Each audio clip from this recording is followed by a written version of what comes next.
तो बच्चों देखते हैं पहला पाठ वाचन मेला। यहाँ हमें एक चित्र का सूक्ष्म निरीक्षण करना है, इसलिए आप सभी ने किताब खोलकर बैठना है। चित्र निरीक्षण करने के बाद हमें चित्र का वर्णन करना है। चित्र वर्णन करने के अनेक लाभ हैं, जैसे चित्र वर्णन करने से शब्द संपदा बढ़ती है, हम वाक्य अधिक प्रभावशाली बना सकते हैं और भाषा का ज्ञान विकसित होता है। तो चलिए चित्र देखते हैं। तो बच्चों यहाँ आइए, यहाँ हमें एक बड़े खुले परिसर में मेला लगा हुआ दिख रहा है। इस मेले में हमें बहुत सी तरह तरह की पुस्तकें दिखाई पड़ रही हैं।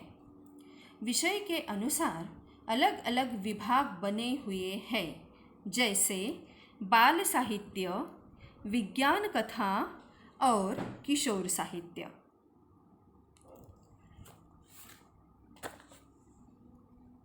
तो बच्चों यहाँ देखिए बाल साहित्य। बाल साहित्य में हमें ई बुक्स और ऑडियो बुक्स दिखाई दे रही है। हमें ई बुक्स का अर्थ जान लेना आवश्यक है। ई बुक्स मतलब क्या कि इलेक्ट्रॉनिक किताब जिसे कंप्यूटर या अन्य इलेक्ट्रॉनिक साधन की सहायता से पढ़ा जाता है, ना कि कागज़ पर पढ़ा जाता है, तो इसे कहते हैं ई बुक्स। और ऑडियो बुक का अर्थ यह है कि ऑडियो बुक यह जोर से पढ़ी हुई बुक का रिकॉर्डिंग होता है। हमें इसे टॉकिंग बुक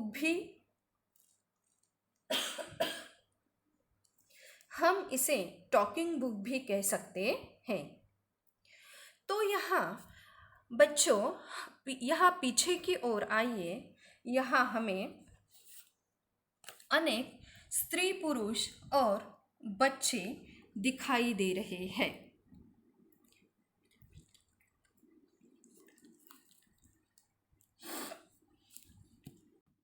बच्चों यहाँ देखिए, यहाँ विज्ञान कथा लिखा हुआ है, मतलब विज्ञान से जुड़ी हुई जो कथाएं हैं, उन कथाओं से संबंधित पुस्तकें यहाँ पर रखी हुई है। यहाँ हमें दिखाई दे रहा है एक छोटा लड़का एक लड़की से कुछ प्रश्न पूछ रहा है। पीछे की ओर देखिए, यहाँ पर अनेक स्त्री पुरुष और बच्चे हमें दिखाई दे रहे हैं। यहाँ देखिए, यहाँ किशोर साहित्य रचा हुआ है। किशोर साहित्य मतलब क्या?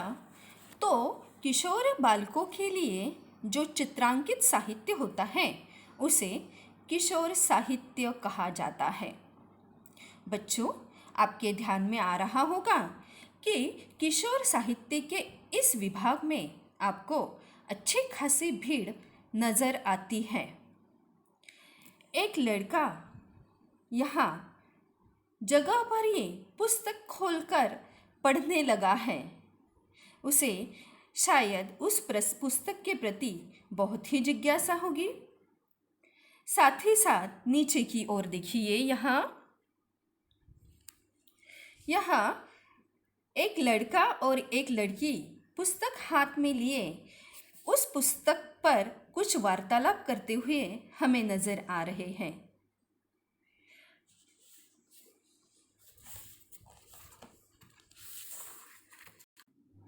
छात्रों, इस मेले में हमें स्कूली गणवेश में कुछ छात्र छात्राएं दिखाई पड़ती हैं, जो एक सुंदर पालकी में कुछ पुस्तकें रखकर पुस्तकों की शोभा यात्रा निकाल रहे हैं। इसमें पुस्तकों को पालकी में रखकर ले जाया जा रहा है। आगे एक छात्रा हाथ में सूचना फलक लेकर चल रही है, जिस पर लिखा है ग्रंथ दिंडी। अब मैं आपको समझाना चाहूँगी ग्रंथ दिंडी किसे कहते हैं। जैसे ग्रंथों को महत्व देने के लिए ग्रंथों को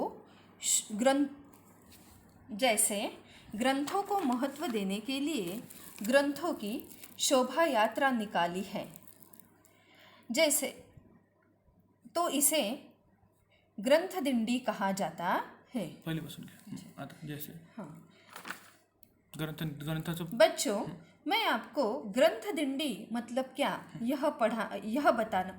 बच्चों, मैं आपको ग्रंथ दिंडी की बच्चों मैं आपको ग्रंथ दिंडी मतलब क्या यह बताना चाहूँगी। तो इसका अर्थ यह है कि ग्रंथों को महत्व देने के लिए ग्रंथों की शोभा यात्रा निकाली जाती है। जैसे हमने सभी ने इसके पहले वृक्ष दिंडी सुनी है, वृक्ष दिंडी देखी भी है। वृक्ष दिंडी में वृक्षों को महत्व दिया जाता है और वृक्षों को पालकी में रखकर उनकी शोभा यात्रा निकाली जाती है। तो यहाँ ग्रंथों को महत्व देने के लिए ग्रंथों की पालकी निकाली है, तो यह है ग्रंथ दिंडी। जैसे बच्चों, हमें पता ही है कि हमारे जीवन में वाचन का क्या महत्व है। छात्रों में वाचन बढ़ाने के लिए वाचन करना अनिवार्य है। वाचन के बिना भाषा का ज्ञान बढ़ता नहीं। यहाँ जिस लड़की ने इस ग्रंथ दिंडी में सामने एक लड़की है, उसके हाथ में एक सूचना फलक है। उस सूचना फलक पर ग्रंथ दिंडी ऐसा लिखा हुआ है। इस लड़की के तुरंत पीछे ही और एक दूसरी लड़की है, उसके हाथ में भी सूचना फलक है। इस सूचना फलक पर पुस्तकों से पाए ज्ञान, जाने भाषाए विज्ञान, यह लिखा है। पुस्तकें हैं हम सबकी साथी, पुस्तकें हैं हम सबकी साथी, प्रज्वलित करे ज्ञान की बाती। इस तरह से बच्चों, हमने आज इस चित्र का सूक्ष्म निरीक्षण किया है और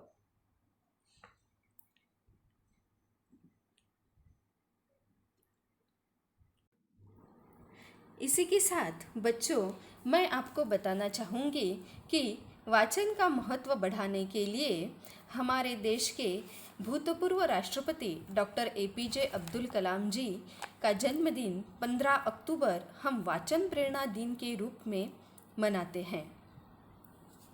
तो बच्चों, आज हमने वाचन मेला इस पाठ में यह जो चित्र दिया है, उस चित्र का सूक्ष्म निरीक्षण किया है और उसका वर्णन भी किया है।